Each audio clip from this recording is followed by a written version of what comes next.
Alrighty, YouTube. This is the 300 Blackout. This is the 230 grain SUBSONIC ammo, and I got the chronograph right there where you can see it. And this is a unsuppressed 300 Blackout with a hardened arms upper that I showed you in my last video.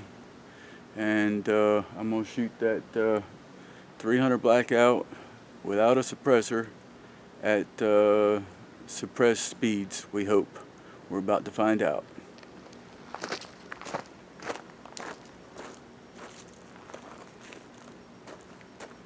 This is the ammo. This is my unsuppressed 300 Blackout that I showed you yesterday in the video. Okay, and here we go.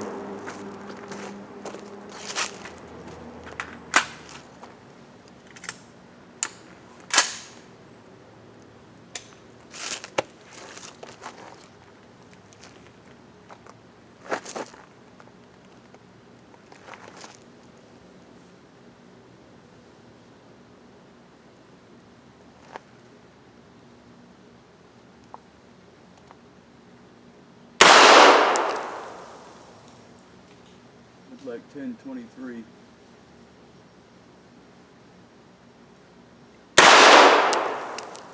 $10.23. $10.61. $10.52. $10.27. And there's the bolt lock back.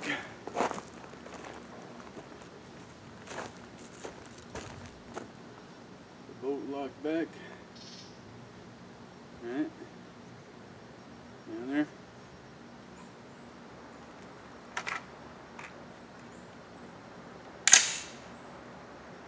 That's it. Now we're going to see if this thing will shoot straight. Now we know that it's subsonic. But we're less than 1050 range all the way. So now we're going to load this back up. I got a few more rounds here, right there, and I'm going to spin you guys around to the target. That was unsuppressed 230 grain out of the Lee missile mold. Now we're going to turn around to the target here and take a shot. Alright, I was going to try to get you to where you can see me and the target. I'm calling that target down there Goofy. Alright, and you know what we do to Goofy. We're going to shoot him up. Alrighty guys, here we go. This is the same round, okay? This is the same subsonic round I just fired, okay? I just put, I don't know, 4 or 5, I guess it was 5 over the chrony. And I have 4 more here. I think I have a few more in my pocket. I could shoot those too. So what we're going to do is we're just going to load these just so you can see them. Load these right up. Now I haven't done this with this round yet. I have fired it over the chronograph, so I knew that you were going to see some subsonic ammo out of it. I already knew that, but I haven't took this exact load into the target yet. So here we go. This is IMR 4227 that I fired over the chronograph, and it's also what I have here. And it's 9.3 grains, and that's all I'm going to tell you about it. 9.3 grains of IMR 4227 under the conditions that I'm shooting it under with my rifle. It's shooting subsonic without a suppressor. And if you want to learn how that's possible, and or want to know what's this thing got on it that allows it to do that, I can't tell you exactly, The only thing I can tell you is I did a video that I posted this morning that explains this rifle. I showed the rifle, I told you everything that was on it, where I got it, and there's some information in there that could be helpful. So here we go. We're going to put this in the target, and let's see what we can do with it.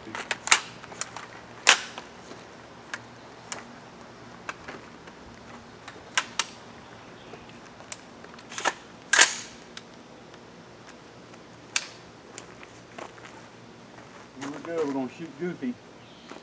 Let's see if we can shoot straight with this stuff.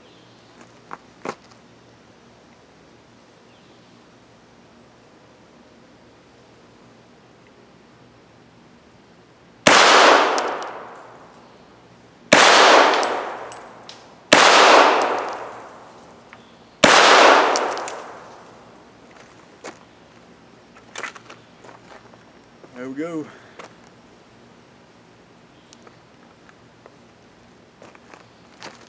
There's my empty magazine. We'll go get that target and take a look at it.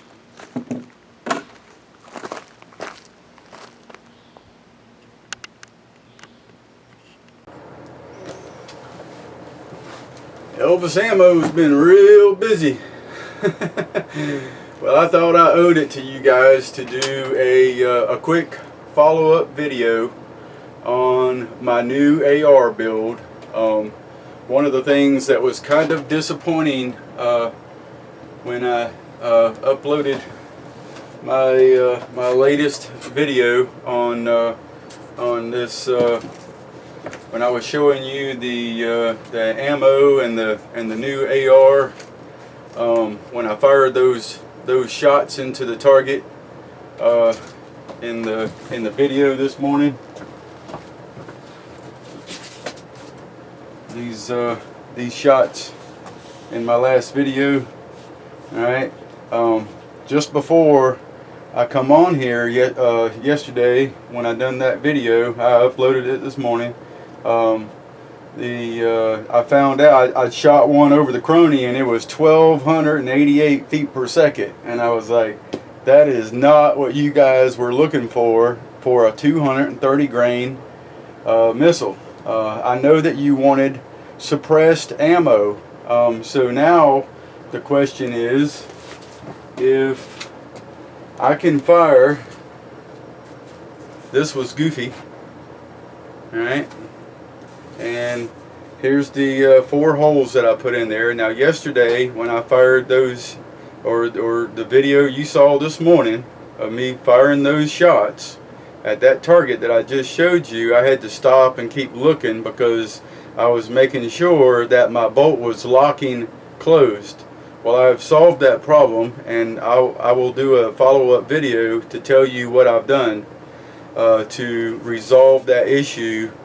Some of you guys already have that handled, but there's a lot of questions about it, and I will do a follow-up video on that as well.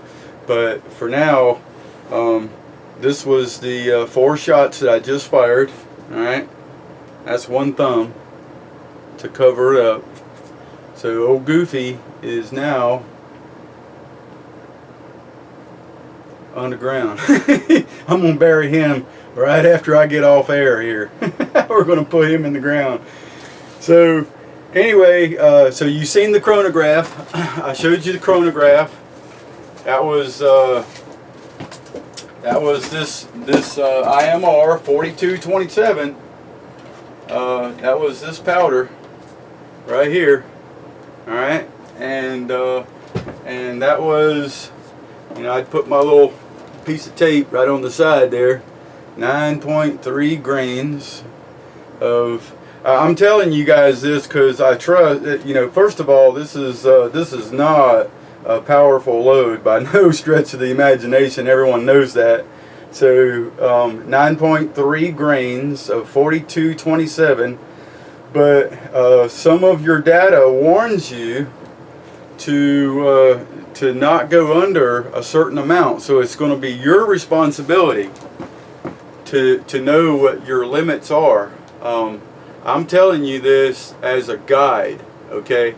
So Now, the next question is, well, how in the world did you do that without a suppressed rifle? Well, you know, I answered that question yesterday.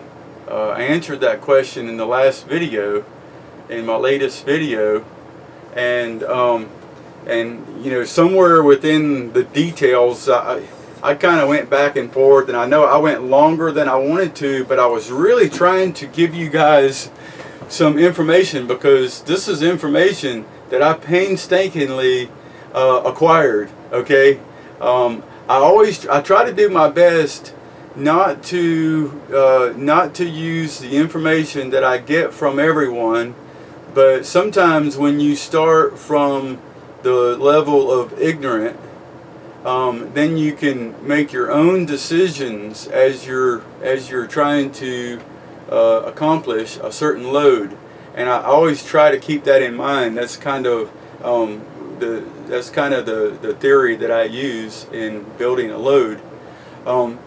However, I will say that you know, Thorax 777 from his channel, he commented on my video, and he had asked, you know, he mentioned that Johnny's Reloading Bench, you know, had done, you know, a series on 300 Blackout, and I will thank Johnny's Reloading Bench, because he really does. I mean, he really showed the awful truth. I mean, he showed all the fails and everything, and I appreciate that, because that's how we learn. And the reason I'm bringing that up is because you know, after Thorax mentioned that, I thought, well, you know what? I'd watched a lot of that. I've spent a lot of time watching some of that series that he done, and I must say that the influence from watching what he was doing with the 300 Blackout caused me to be extremely careful in how I chose what I was going to use to build this AR, okay, this 300 Blackout. So thank you, Johnny's Reloading Bench, and thanks Thorax 777 for bringing that up, because that's why I was so careful. Now, if you want to know, you know, there's some little tiny details, you know, about the. Now, this is a 14.5-inch melonided upper with a pinned and welded flash hider to make it the legal limit of 16 inches, or just a tad over.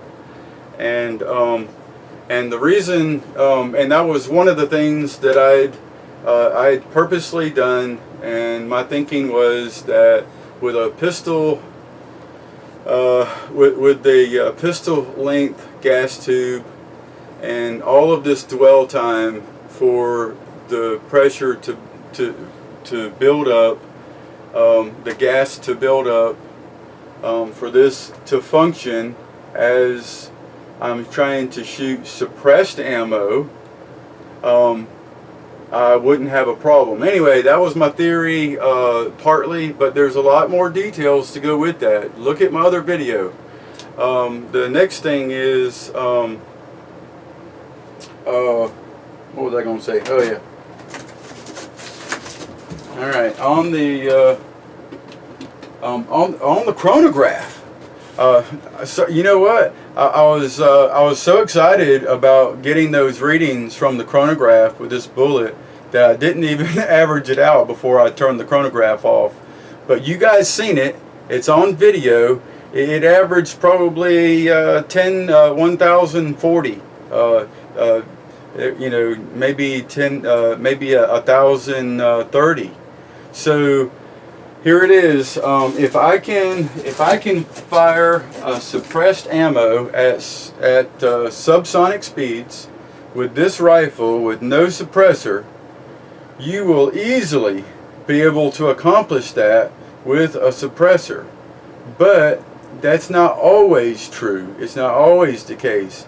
You must have a rifle that is built to be able to accomplish that. There's factors that go in there to accomplish that. Anyway, YouTube, this was meant just really for shooting video, so you can see the chronograph, and so you could see the target.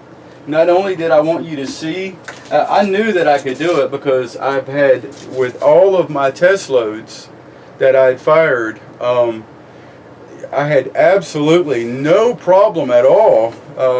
I've not had a failure to function on this rifle in all of my testing, including today, showing you guys. Now here we go. Beautiful round holes. You know, honestly, I can't be any happier than I am right now, and I owe it to a lot of you guys. A lot of my subscribers are just brilliant, and they lend me honest information constantly. I know I didn't mention everybody, but trust me guys, the information that you give me, I consider all of it. Thank you very much. This has been a very exciting build. Honestly, it really has. It's been way more exciting just because I know the interest out there to see this kind of thing. So thank you, YouTube, and I will be doing a follow-up video very soon because I know that some of you guys are working on this project, and there's some important information that I've gathered, and I've been working really hard to gather this information. And for you guys that are trying to make loads and make them work and make them function and that are safe and all of those things, I have some really good information on getting this ammo to feed. Okay, to chamber is really the answer, is the question. Chambering it safely. So YouTube, I'll see you guys in the next video. Elvis Ammo signing out.